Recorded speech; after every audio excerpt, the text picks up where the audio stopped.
있습니다. 네. 자, 그렇게 해서 첫 번째 시간 우리 인영 차장님께서 네트워크 마케팅에 대한 보상은 어떤 종류가 있는지, 그리고 시장에서는 지금 현재 어떤 회사들이 영업을 하고 있는지 이런 것들 잘 소개해 주셨잖아요. 시장 현황을 소개해 드렸다면 저는 이러한 컨텐츠로 준비를 좀 해봤습니다. 첫 번째는 네트워크 마케팅을 왜 해야 하는지, 그리고 두 번째는 네트워크 마케팅에 대한 오해와 진실, 그리고 세 번째는 혹하는 리크루팅 전략 베스트 3 이렇게 해서 준비를 해봤습니다. 그래서 첫 번째 파트로는 왜 네트워크 마케팅을 해야 할까입니다. 제가 이 파트를 좀 교육자로 준비하면서 고민을 좀 많이 했어요. 왜냐면 저는 네트워크 마케팅을 해본 적도 없고, 그리고 이것을 왜 해야 하는지가 진짜 어려운 것 같아요. Why라는 의미는 어떤 분에게는 이거 나는 진짜 해야 돼 라는 의지가 필요로 해서 하는 분도 있지만, 근데 그거 왜 해야 돼? 이렇게 얘기하는 분한테는 어떻게 다가가야 될지 조금 고민을 제가 해봤어요. 자, 그래서 왜 해야 되는지에 먼저 들어가기 앞서서 세 가지 키워드가 이 왜에 대한 why가 필요한 것 같다라는 생각이 들어서 세 가지 키워드를 먼저 짚고 지나가도록 하겠습니다. 자, 이 세 가지 키워드는 지금 사회, 우리나라에서 가장 이슈, 문제가 되고 있는, 사회적으로 대두가 되고 있는 것들인데, 첫 번째로는 이제 60년대생들이 은퇴를 한다라는 거고, 두 번째는 캥거루족. 아시죠? 엄마 뱃속에서 캥거루 새끼가 살잖아요. 마찬가지로 우리 성인이 된 어른 자식이 집에서 계속 캥거루처럼 케어를 받아야 되는 그런 캥거루족들이 많이 늘어나고 있다라는 거고, 마지막으로는 우리나라가 2025년에 초고령화 사회에 진입을 하게 됩니다. 근데 이게 비단 지금 내가 나이가 초고령 사회에 진입하는 나이가 아니라서 나랑은 별로 상관없어 라고 생각할 수 있지만, 이게 우리 자녀 세대 그리고 저 세대 마찬가지로 앞으로 우리나라 사회 이런 것들이 되게 큰 문제가 되고 있어요. 그래서 뭐 연금 개혁이라든지 이런 것들이 지금 이슈되고 대두되고 있기 때문에 이런 키워드는 한 번쯤은 잘 알고 가시면 좀 좋을 것 같다. 그러면 이게 왜 네트워크 마케팅과 연결되는지도 뒤에서 설명을 드리도록 하겠습니다. 자, 첫 번째로는 60년대생 그들은 누구인가 라는 걸로 준비를 해봤습니다. 그래서 60년대생은 초고령 사회가 2025년도에 제가 닥칠 거다라고 말씀을 드렸잖아요. 그래서 60년대생의 나이는 54에서 64세라고 보시면 됩니다.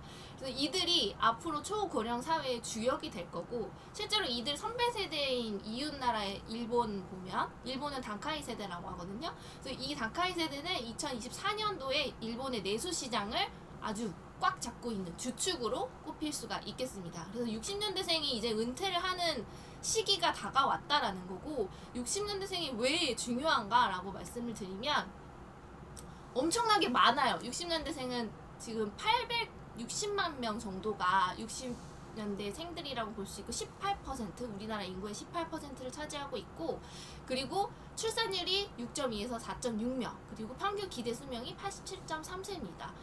이분들이 이제 은퇴를 하면서 우리나라 사회에서 가장 중심에 있었던 분들이기 때문에 사회적인 이제 경제 수치라든가 이런 것들이 떨어질 수 있다라고 볼 수가 있겠고, 근데 이분들의 특징을 좀 살펴보면 뭐냐면, 첫 번째로는 경제 활동을 적극적으로 선호하신다는 거예요.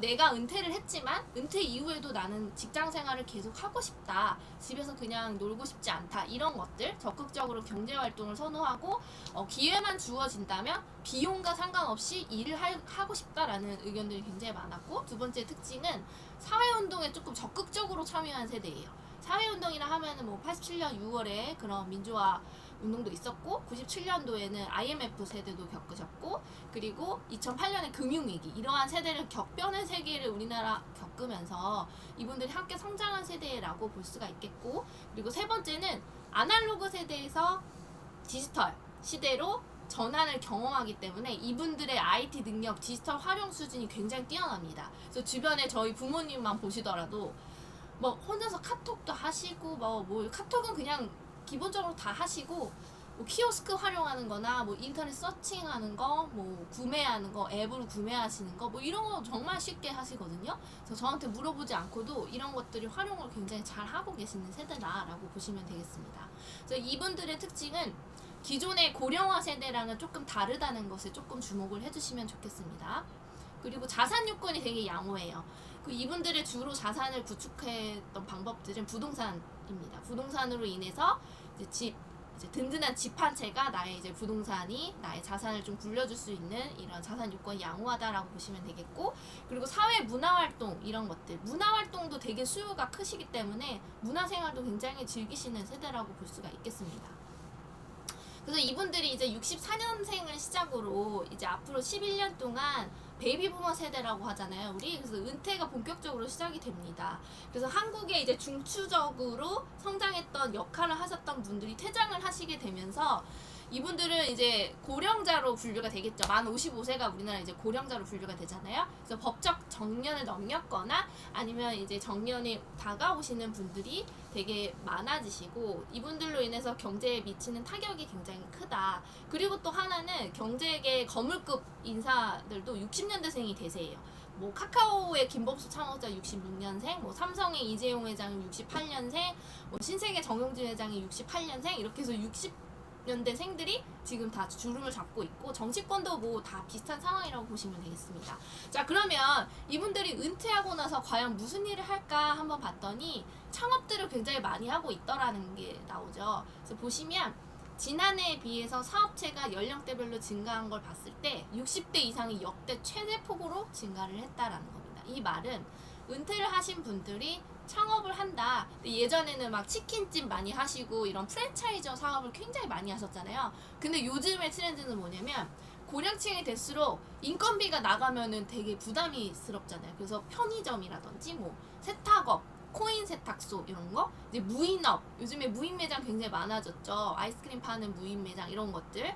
자, 이런 소규모 창업이 예전에 비해서는 요즘에 이제 창업 분야로 많이 떠오르고 있다라고 보시면 되겠습니다. 실제로 저희 동네 편의점만 가도 연령이 꽤 지긋하신 사장님, 점주분께서 계산을 하시더라고요. 그걸 보면서 진짜 많이 봤어요. 동네에 있는 편의점 한 3개가 거의 전부 다 점주님이 하셨고, 심지어 베스킨라빈스도 머리가 하얗게 희끗희끗 하신 점주님께서 여기 명찰에 점주 딱 해가지고 아이스크림 푸고 계시더라고요. 그런 걸 보면서 진짜 이걸 저는 굉장히 많이 실감을 했고, 점장님들도 주변에 보시면 이러한 점주님들의 연령대가 굉장히 많이 높아졌다라는 걸 보실 수가 있겠습니다.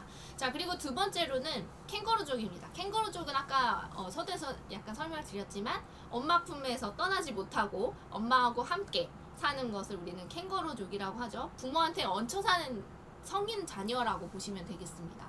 근데 이 캥거루족이 왜 문제가 되냐면, 통계청에 조사한 것 따르면은 올해 5월에 학업을 다 마쳤어요. 근데도 직장에 다니지 못한 취업 준비생이나 가정주부도 아닌데 그냥 시간을 보내거나 뭐 여가 생활을 한다는 비율이 30% 이상 늘어나고 있습니다. 그래서 이거는 이 통계가 시작된 이후로 역대 최고치라고 하거든요. 그래서 좀 아이러니한 것도 뭐냐면 우리나라의 경제 성장의 주역으로 활동했던 60년대생의 자녀 세대가 바로 이 캥거루족으로 많이 집에서 놀고 있다라는 겁니다. 그래서 이와는 또 별개로 대학교를 졸업한 고학력 백수가 올해 상반기에 굉장히 높은 400만 명 이상을 차지했다라는 거죠. 그래서 부모는 일개미, 자녀는 배짱이 세대가 지금 세대가 아닌가라는 걸 보실 수가 있고, 이건 뭐냐면 대한민국이 원래는 빨리빨리의 세대였잖아요. 세대 나라였잖아요. 지금은 뭐든지 다 늦어졌어요. 결혼도 늦어지고 뭐 당연히 취업이 늦어지니까 결혼도 늦어지고 그리고 출산도 늦어지고 이런 것들이 사회 문제로 조금은 이슈가 되고 있는 것들이 아닌가 싶습니다. 그리고 이 캥거루족이 우리나라가 OECD 국가에서 1위라고 합니다. 그래서 왜 이런 것들이 나타나냐 했더니 나는 이 임금을 받고 일할 수 없다라는 거죠. 그래서 중소기업을 조금 기피하는 현상들이 이런 것들을 빠르게 야기시키지 않았나라는 생각이 들고, 그리고 우리나라는 세 번째로는 고령사회에 진입했다고 말씀드렸잖아요. 그리고 7년 뒤 2018년도에 고령사회에 이미 진입을 했어요. 그리고 7년 뒤인 내년 2025년에는 초고령 사회에 진입을 하는데, 이게 뭐냐면 OECD 국가 중에서 고령 사회에서 초고령 사회로 전환에 걸린 시간이 일본은 10년, 그리고 미국은 15년, 독일은 36년, 영국은 50년이 걸렸어요. 근데 우리나라는 단 7년밖에 걸리지 않는다라는 겁니다. 근데 이것만 빠른 게 아니라 대한민국의 노인 빈곤율이 OECD 국가 중에 1위. 그리고 최근 보고서에 따르면은 그 대한민국 노인 빈곤율은 43.4%에 달한다.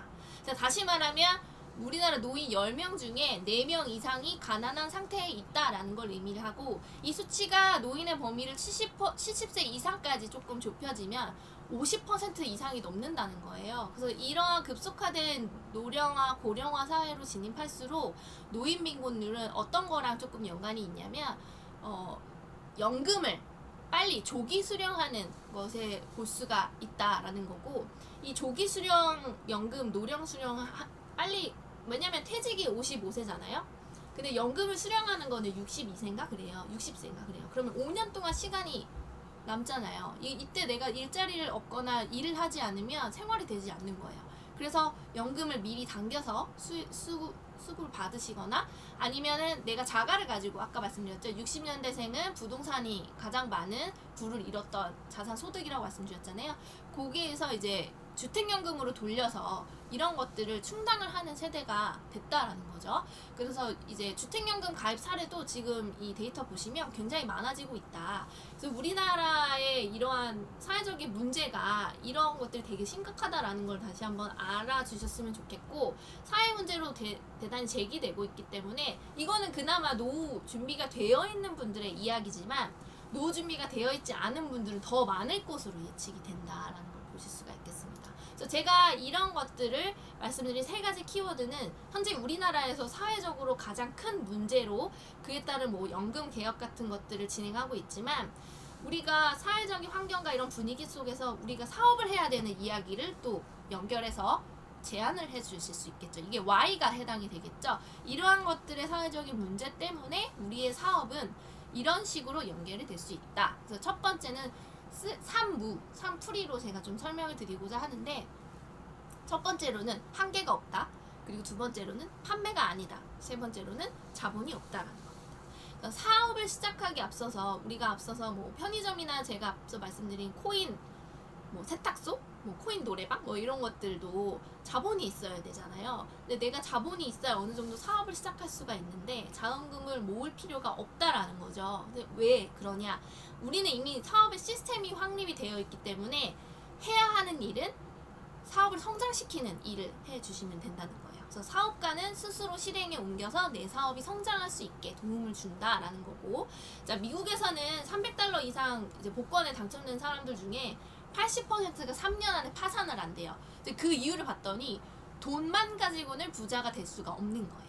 계좌에 찍히는 돈은 커졌겠지만 단순히 숫자가 부자를 만드는 건 아니기 때문에, 그 통장에 찍힌 숫자가 사람의 사고방식을 바꿀 수가 없기 때문이에요. 그래서 우리가 사고방식 기존에는 취업을 하거나 아니면 창업을 하거나 뭐 이런 것들로 부를 많이 일으켰다면, 하나는 더 추가되는 거는 네트워크 마케팅이라고 보시면 되겠습니다. 이렇게 해서 우리의 사고방식을 조금 바꿔줘야 된다라고 말씀드릴 수 있겠고, 그리고 세 번째로는 자본이 없다. 일반적으로 우리가 사업을 시작하게 되면 임대료, 뭐 공과금, 여타 재반 비용, 뭐 임금, 뭐 공급업체 대금 이런 거 지불해야 되잖아요. 그렇지 않으면 사업을 지속을 할 수가 없어요.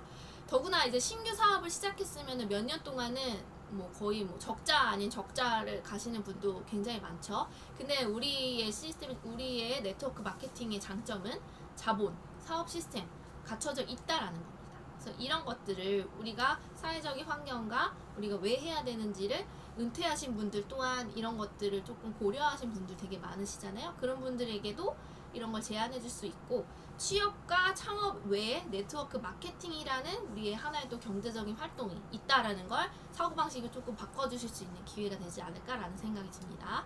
자, 그리고 3프리, 이거는 뭐냐면 자유죠, 자유.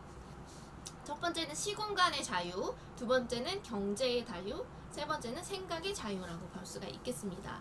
네트워크 마케팅은 사업은 완전한 1인 기업이잖아요. 1인 기업 사업 모델이기 때문에 내가 모든 것을 의사결정하고 내 시간에 대한 완전한 통제권을 내가, 1인 오너인 내가 가지고 있습니다. 그래서 내 삶, 뭐 내 시간을 100% 내가 통제할 수 있는 시간의 자유가 있다라는 거죠.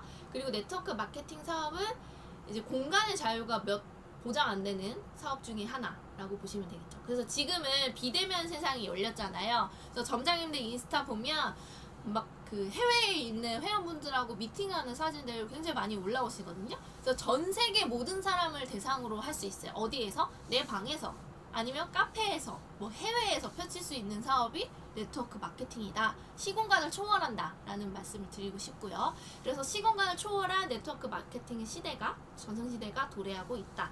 자, 그리고 두 번째로는 중소기업 중소벤처기업부 따르면은 통계에 따르면은 전체 기업의 99.9%가 중소기업이래요. 근데 이 전체 기업 종사자는 한 81.3%가 중소기업에서 일한다고 나타날 수 그 데이터상으로 나왔는데 중소기업에서 월 1,000만 원, 즉 연봉 1억 2천만 원 이상 줄 수 있는 회사가 얼마나 될까요? 없어요, 거의. 왜냐? 일반 회사에서 입사를 해서 월 1,000만 원의 소득을 받으려면 그 회사에 20에서 30년을 근무를 해야 됩니다. 뭐 좋은 회사인 경우, 그게 대기업인 경우에 한정인 거고, 그 좋은 회사에서도 치열한 경쟁을 이겨내고 피라미드 형이잖아요. 임원은 한두 분? 얼마 안 되잖아요. 그래서 어느 정도 좋은 직급에 올라갔을 때 가능한 일이고, 전체 근로자 수에 비하면 정말로 확률이 낮습니다. 제가 여기 뭐 회사에서 임원까지 올라갈 확률이 몇이나 될까요? 거의 희박하다고 볼 수 있겠어요. 거의 희박합니다. 그래서 직장인들 같은 경우는 월 1,000만 원을 받기 위해서는 20-30년 그것도 기회가 주어지지 않을 수도 있다. 그래서 매우 희박하다. 그렇기 때문에 네트워크 마케팅에서는 학력, 뭐 나이, 장애, 성별, 뭐 근무 기간 뭐 이런 걸로 따지지 않잖아요. 일반 회사는 근무 기간에 따라서 연봉이 올라가지만 네트워크는 그런 게 없습니다. 그래서 나의 노력과 의지와 성과에 의해서도 단기간의 경제적인 자유를 즐길 수가 있고, 그리고 몇 년 동안 열심히 해가지고 월 1,000, 뭐 월 2천만 원 이상의 수입이 생기면 그 수입이 죽을 때까지 지속된다면 경제적인 자유를 성취했다라고 말을 할 수 있겠죠. 근데 그게 나 때에서 끊기는 게 아니라 나의 자녀에게도 증여할 수 증여는 아니지만 이제 내가 죽고 나면 자식한테도 물려줄 수 있는 거죠. 그런 것들이 이 네트워크 마케팅의 굉장히 큰 장점이 아닌가라는 생각이 듭니다. 자, 그리고 앞서 말한 시공간 경제의 자유에서는 많이들 얘기하고 계시잖아요. 근데 저는 생각의 자유에 대해서는 말씀을 많이 못 들어본 것 같아요. 왜냐면 돈도 없고 시간과 공간의 자유가 없어도 생각은 얼마든지 내가 상상의 나래를 펼칠 수가 있잖아요. 일반 회사에서는 내가 상상의 나래를 펼쳐서 가져가면 보고 단계가 너무나 많아요. 그리고 이게 실행되기까지 시간이 너무나 오래 걸립니다. 그래서 내가 생각은 해갔지만 이게 일반 회사에서는 실행되는 단계도 많고 되지 않을 수도 있지만, 네트워크 마케팅에서는 내가 생각한 대로, 내가 구상한 대로, 내가 시스템을 만든 대로, 내가 언제든지 생각한 대로, 생각의 자유대로 일을 할 수 있다. 저는 이게 가장 큰 장점인 것 같아요.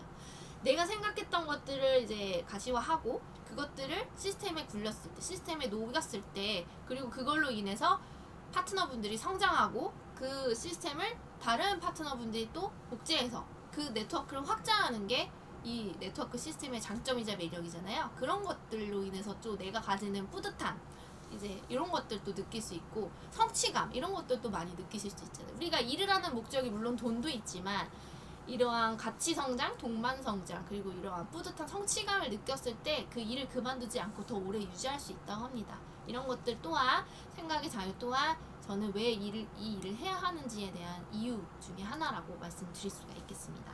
자, 이렇게 해서 우리가 네트워크 마케팅을 왜 해야 되는지를 세 가지 3프리로 설명을 드렸죠. 이런 것들을 네트워크 마케팅은 자유롭게 누구나 남녀노소 성별 상관없이 다 할 수 있다라는 장점을 가지고 있는 아주 매력적인 사업이다라고 소개를 해드릴 수가 있겠습니다.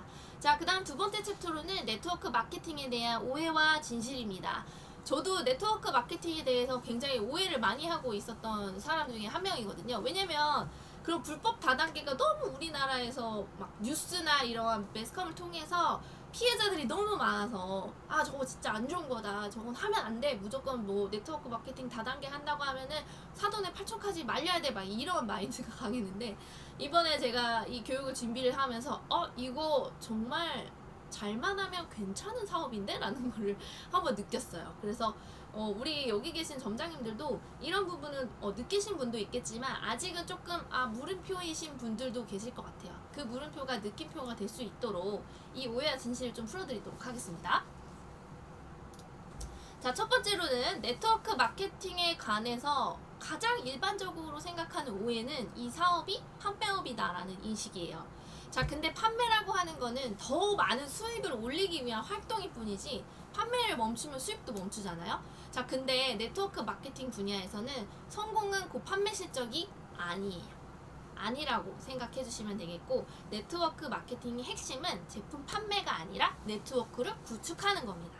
그래서 동일한 제품, 서비스를 사용해서 그것을 다른 사람들한테 알리는 그런 사람들로 구성된 네트워크라고 보시면 되겠고, 네트워크 마케팅은 판매업이 아니다라는 걸 다시 한번 말씀을 드리겠습니다. 그래서 이 사업의 목표를 다시 한번 설명드리면, 제품을 파는 것이 아니라 많은 사람들이 충성 고객이 되고 그 숫자 고객들이 대상으로 다른 또 서비스 활동을 펼치고 그 다른 사람들을 또 모집하고 그 모든 과정을 복제해서 알려주는 것이 이 사업의 목표다라고 설명을 드릴 수가 있겠고, 네트워크 마케팅은 더 많은 수입을 올리기 위한 활동을 아니라 자산을 구축하기 위한 활동이라고 저는 생각을 하거든요. 그래서 이런 것들을 그냥 판매를 하다 보면 내가 그 판매를 멈추게 되면 수입이 줄어요.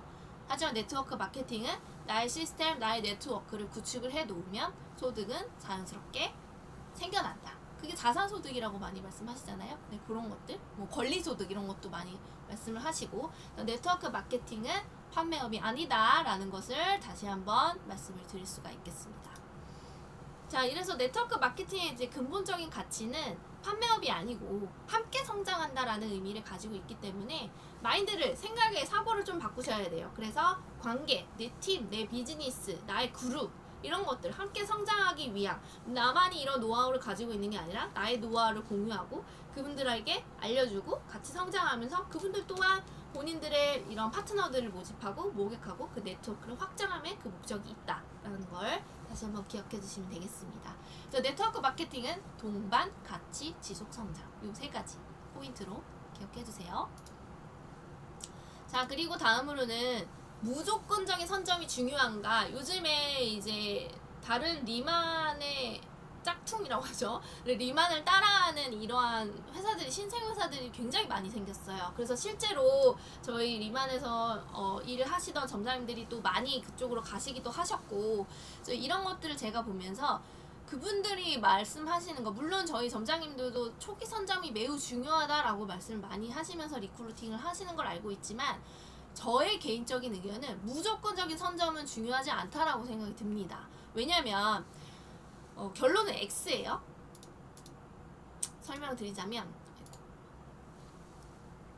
네트워크 마케팅 사업은 조직 구조가 피라미드이기 때문에 초기에 합류하면 피라미드의 꼭대기에 배치가 되고 더 많은 소득을 얻을 기회가 생기는 것은 사실입니다. 근데 이를 전문용어로 선점이라고 하죠. 그래서 상당수의 네트워크 마케팅 회사들은 이러한 기회를 잡으려고 막 신생 회사도, 네트워크 마케터들이 신생 회사로 막 불나방처럼 몰리는 경향이 있어요. 자, 근데 반드시 아셔야 될 거는 신생 네트워크 마케팅 회사는 폐업 확률이 굉장히 높아요. 몇 년 안에 시행착오를 많이 겪고 1, 2년 안에 사업 실패할 확률이 굉장히 높습니다. 그리고 보상이 바뀌거나, 왜냐면 돈이 안 되니까 보상을 조금 주고 막 바꿔요. 중간중간에 보상이 바뀌거나 약속된 제품이 출시가 되지 않거나 이러한 시행착오를 많이 겪게 됩니다. 실제로 우리 주변에서 리만을 따라서 나온 그 회사들, 지금은 이름조차 들리지 않는 회사들 굉장히 많잖아요. 자, 그래서 이러한 사업자들을 육성할 시스템을 갖추지 못한 상태에서 우왕좌왕하다가 사업이 끝나요.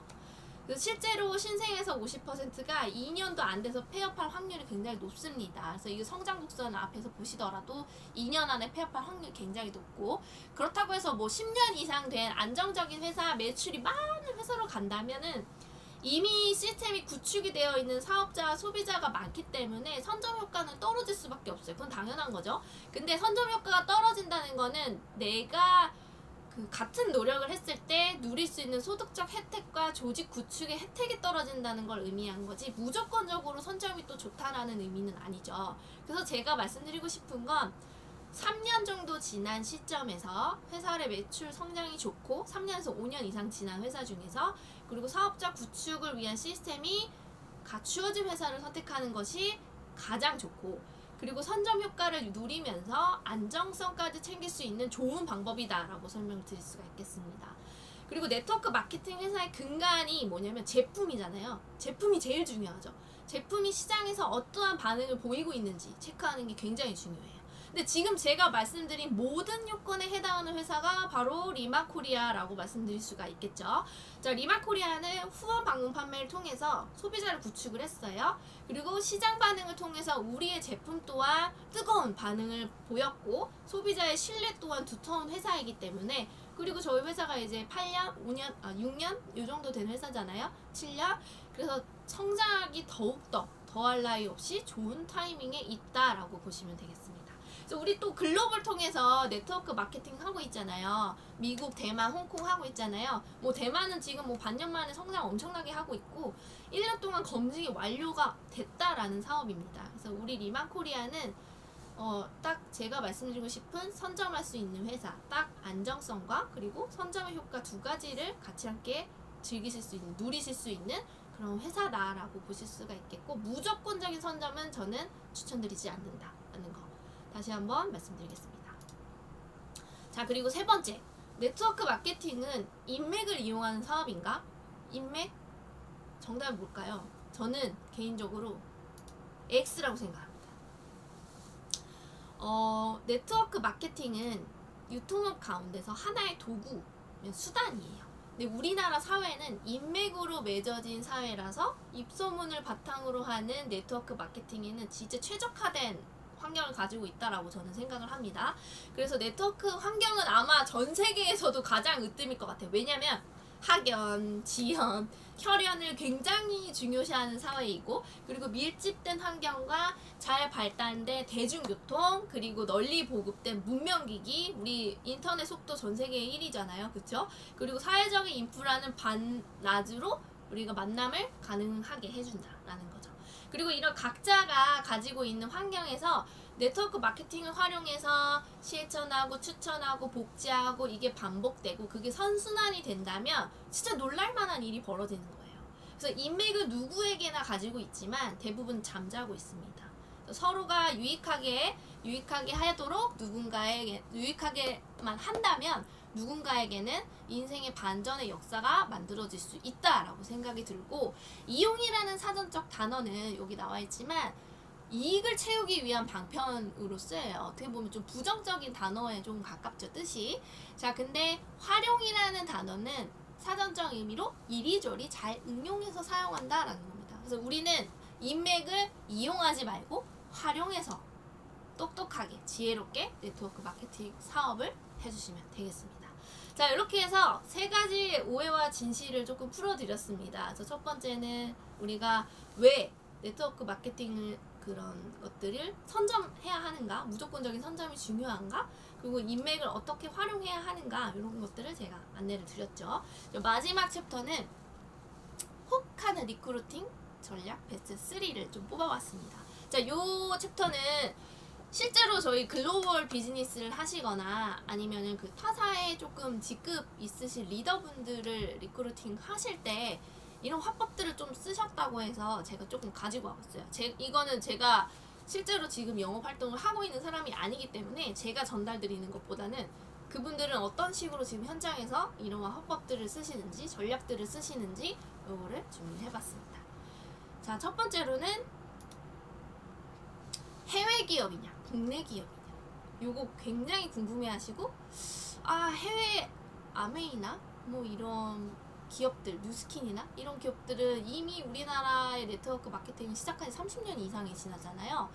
그래서 미국에서 만들어지고 들어오다 보니까 해외 기업이 너무 좋고 해외 네트워크 마케팅 회사가 너무 좋고 믿을만한 회사라고 생각하는 사람들이 너무 많아요. 근데 결론부터 얘기하면 전혀 중요하지 않다라고 말씀드릴 수가 있겠고, 뭐 물론 해외 기업이 안 좋다, 국내 기업이 더 좋다, 이게 아니라 해외 기업은 해외에서 오랜 시간 동안 안정적인 매출과 제품이 있었기에 인정을 이미 받았고, 그리고 글로벌로 표준하게 사업을 진행하기 때문에 보상 플랜이 바뀔 일이 전혀 없습니다. 잘 안 바뀌어요. 안 바뀐다는 장점이 있어요. 그리고 역사와 전통이 오래된 기업이 많아서 회사가 경영상 안전한 회사도 굉장히 뛰어나다, 안정성이 뛰어나다라는 겁니다. 근데 이제 국내에서 매출이 받쳐줘야 되는데, 왜냐면 본사가 미국이고 해외다 보니까 우리나라는 지사잖아요. 그래서 국내에서 매출이 받쳐지지 않으면 쉽게 철수하는 일이 굉장히 많이 있어요. 실제로 뭐 철수하는 회사가 있죠. 뭐 핑크한 회사도 철수를 했었고, 그렇죠? 그런 회사들이 철수를 하는 일이 생길 수 있고, 그리고 본사가 해외이다 보니까 본사하고 소통이 원활하지 않아서 문제가 생기면 클레임이 발생되면은 회신을 받는데 한 6개월 이상도 걸린다고 해요. 근데 물론 장점도 있고 단점도 있다라고 보실 수가 있겠고, 해외 회사의 장점은 탄탄한 안정성, 그리고 보상이 바뀌지 않다, 글로벌로 표준 사업을 진행한다, 그래서 안정적이다라는 게 가장 큰 장점이고, 여기 보시면 상위 탑 안에 랭크되어 있는 회사들 보시면 뭐 A사, 뭐 N사, U사, 뭐 P사, 뭐 해외 기업들이 몇 년 동안 상위 탑에 랭크가 되어 있었어요. 꾸준하게. 근데 이제 국내 회사 중에서는 A 회사가 부동의 2위로 지금 자리를 굳혔고, 지금 매출액을 보시면 곧 있으면 1위 자리도 위협할 정도로 무섭게 성장을 했다라는 겁니다. 재밌는 사실은 지금 상위권에 랭크되어 있는 해외 기업들의 매출액이 조금씩 많이 급감하고 있는 거예요. 실제로 지금 3위의 P사 같은 경우는 작년에 5천억 정도를 했는데 올해는 매출이 거의 반토막 정도 났다고 얘기가 들려오거든요. 매출이 굉장히 많이 떨어지고 있다는 거고, 가성비를 근간으로 한 사업 모델 펼치고 있는 A사 같은 경우에는 급증하고 있습니다.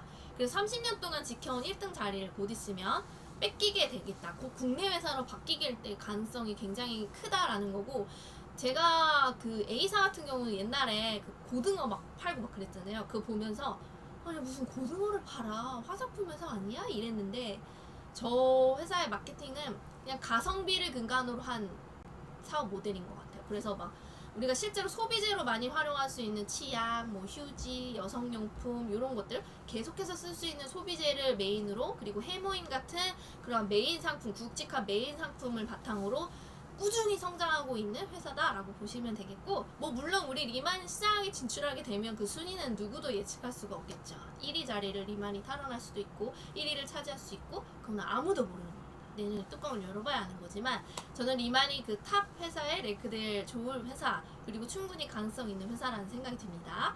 그래서 최근에는 우리나라 사람들이 해외 기업을 좋아한다는 특성을 이용해가지고 한국 사람들이 미국에 법인을 내고 한국으로 갖고 와요. 그래서 이제 글로벌 기업이라고 홍보하는 경우가 많이 있습니다. 그래서 이런 것들을 사전에 뭐 그러한 소비자분들이나 이런 분들이 계신다면 우리가 상담하거나 이런 미팅을 하실 때 그런 것들 좀 검증해 주신다면 또 신뢰감이 쌓일 수 있기 때문에 그런 것도 좀 체크를 해주시면 좋겠죠. 자, 그리고 두 번째는 우리 리만은 5년 내에 40개국 이상의 진출을 목표로 두고 있습니다.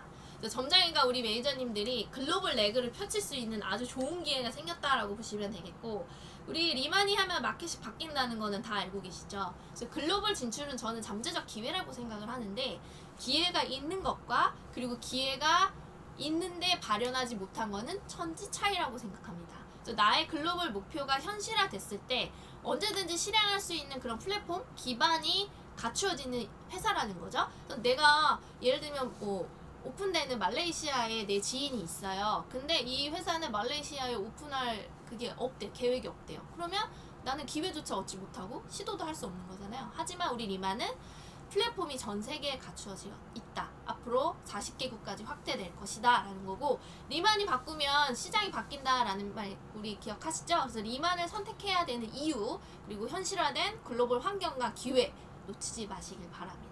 이런 글로벌 진출도 리크루팅 하실 때 많은 그 미팅 소재로 많이 삼으신다라고 얘기를 해주셨고, 그리고 마지막으로는 우리의 자랑이죠. 리만빌리지. 네, 리만빌리지, 왜 리만빌리지? 이렇게 생각하시는 분도 계실 것 같은데, 제가 리만빌리지를 넣은 이유가 있어요. 왜냐면 우리 회장님과 회사의 철학과 가치를 함께 전달해드리고 싶어서 넣게 되었습니다. 그리고 뿐만 아니라 실제로 타사의 네트워크 리더분들하고 미팅을 하시면 리만빌리지를 굉장히 많이 물어보신대요. 거기 진짜 여기 직원들 뭐 점장님들 위해서 만든 게 맞냐, 우리가 언제든지 활용할 수 있냐, 뭐 이런 질문들을 굉장히 많이 받으시고, 왜냐면 피드에 많이 올라오니까 또 궁금하시기도 한가 봐요. 보통의 회사는 그 기업의 마케팅을 활용하거든요. 사옥은 그 기업의 마케팅으로 활용하거나 재산의 이러한 보전 수단으로 활용하기 위해서 사옥을 짓습니다. 근데 우리 리만은 사옥이 있습니까? 사옥이 없죠. 사옥을 물론 지을 돈이 없어서 안 짓는 게 아니에요, 여러분. 네, 우리 회사는 사업자들을 최우선으로 생각하는 경영진과 우리 회장님의, 우리 리더분들의 가치관을 통해서 여기 계신 분들의 복리후생을 먼저 고민했다는 거예요. 사옥을 지을 수도 있지만 우리는 사옥보다는 우리 여기 계신 점장님들과 매니저님들을 위해서 복리후생을 위한 리만 빌리지를 글로벌 복합 문화공간을 하나 만들자. 언제든지 와서 쉬었다 가실 수 있는 곳이 있으면 좋겠다라고 해서 지으신 곳이 바로 리만 빌리지죠. 그래서 사옥을 짓는 비용으로 우리 사업자를 위한 복지인 리만 빌리지를 지으셨고, 그만큼 사업자를 위해 복리후생을 생각하는 기업은 전 세계에도 없다라고 보시면 됩니다. 저도 생각하는데 이러한 사업자를 위해서 이런 복지 없어요. 왜냐면 그냥 일반 회사는 있을 수 있죠. 직원들을 위한 복지 회사. 근데 네트워크 마케팅 회사에는 뭐 인센티브 트립은 많이 보내지만 이런 회사 없습니다. 복지를 위한 이런 회사는 없다고 보시면 되겠고, 그리고 해외 기업은 또 모기업이 해외에 있다 보니까 제품의 개발이나 이런 것들이 우리 국내 한국인의 피부에 맞춰져 있지 않아요. 그리고 해외에 있는 사업자에게 포커싱이 맞춰져 있습니다. 보상도 마찬가지죠. 자, 근데 우리 리만은 국내 기업이기 때문에 한국 사업자를 중심으로 한국인에 맞는 제품, 그리고 복지, 그리고 보상이 가능하다는 게 큰 장점이고, 근데 한국 사람에게만 맞는 게 아니라 우리가 이미 글로벌 진출을 통해서 글로벌에서도 통하는 우리 제품명을 다시 한번 인증을 받았기 때문에 사업을 하실 때도 한국인한테 적합한 제품으로 만들었고, 그 제품이 글로벌에서도 통하는 제품이기 때문에 해외 기업보다 훨씬 더 수월할 수 있다라는 겁니다. 그리고 타사의 네트워크 회사들은 메인 상품이 건강기능식품이잖아요. 우리는 화장품이라는 게 또 다른 차별화가 될 수가 있겠죠. 그래서 이미 우리는 지난 5년 동안 시장에서 소비자에게 그 제품력을 인정을 받았고, 타의 추종을 불허할 정도로 가치를 가지고 있기 때문에 자부심을 가지고 자신감을 가지고 사업을 전개해 나가시면 좋겠습니다. 그래서 제가 말씀드린 리크루팅 3가지 다시 한번 기억해 주시면 좋겠습니다. 죄송합니다. 자, 이렇게 해서 제가 말씀을 드렸어요. 지금까지 계속 달려왔는데 3가지 챕터는 여기서 마무리가 됐고, 마지막으로 제가 드리고 싶은 말씀이 있어서 이 장표를 준비를 해봤습니다. 기회는 편견 속에 숨어 있다. 진주는 껍질 속에 숨어 있잖아요. 귀한 진주를 얻으려면 그 딱딱한 껍질을 깨서 걷어내야 됩니다. 그래서 귀한 기회를 얻으려면 딱딱한 편견을 걷어내야 된다라고 생각을 합니다. 타인은 나를 나만큼 모르고 나만큼 내가 하고자 하는 일에 사랑과 관심이 없어요. 대부분은 그냥 섣부른 판단, 그냥 선악계 풍월로 내가 실패했던 경험으로 대세를 추종해서 그냥 딱딱한 편견의 장벽을 만들어서 나를 가두는 거라고 생각하거든요. 그러니까 그들이 뭐라고 내 삶, 내 꿈, 내 일을 가로막게 놔두느냐. 저는 그거는 기회가 보이는데도 그런 것들을 생각하신다면 다시 한번 기회는 편견 속에 가려져 있고 그 본질은 본질 속에 숨어 있다. 그래서 나의 눈, 나의 시각, 나의 마음, 본질을 볼 수 있는 그런 본질이 품고 있는 기회가 보일 것이라는 생각이 들고, 그 본질을 보려는 습관을 기르시는 게 굉장히 중요할 것 같다라는 말씀을 마지막으로 드리고 싶고요. 바뀌는 리만 3.0으로 인해서 주변에 많은 편견과 걱정과 이런 것들, 제가 아까 처음에 말씀드렸다시피 물음표이신 분들도 계실 거라는 생각이 들고, 그리고 설레이는 마음으로 매일매일 이미 느낌표로 바뀌셔서 설레이는 마음으로 매일매일 준비하시는 분들도 계실 거라는 생각이 듭니다. 그렇지만 누구나 처음은 두렵고 포기하고 싶은 마음이 크잖아요. 왜냐면 네트워크 마케팅은 아무도 안 해봤기 때문에 더 두렵기도 하겠죠. 그렇지만 남들의 시선과 평가가 두려워서 보여줘도 보지 못하는 것, 그리고 보이는데도 내가 시도하지 않는 것은 모두 내 책임이라고 저는 생각을 합니다. 그래서 내 삶과 내 삶의 자유로운 풍요와 그리고 자유를 선물할 수 있다면 남들의 편견쯤이야 그거 내가 감수할 대가라고 생각을 하고요. 리만 3.0은 기회라고 다시 한번 말씀드릴 수가 있겠습니다. 그래서 여러분들이 이 기회를 저는 꼭 잡으셨으면 좋겠고, 이상으로 오늘 교육을 마치도록 하겠습니다. 감사합니다. 여러분, 마지막으로 제가 드릴 말씀이 있는데, 제가 오늘 교육을 마지막으로 리만을 조금 떠나게 됐습니다. 아쉽게도 제가 이러한 리만의 기회를 점장님들과 우리 매니저님께 소개를 드리는 입장인데 리만을 또 떠난다고 해서 좀 아이러니하긴 하지만, 그래도 우리 여기 계신 점장님과 매니저님들은 리만 3.0을 준비를 하면서 설레이는 마음으로 준비를 다시 뛰는 마음으로 준비를 하실 것 같아요. 그리고 리만이 바뀌면 시장이 바뀐다는 말 저는 믿습니다. 그래서 여기 계신 분들이 더 승승장구하시길 바라면서 저는 교육을 마치도록 하겠습니다. 감사합니다.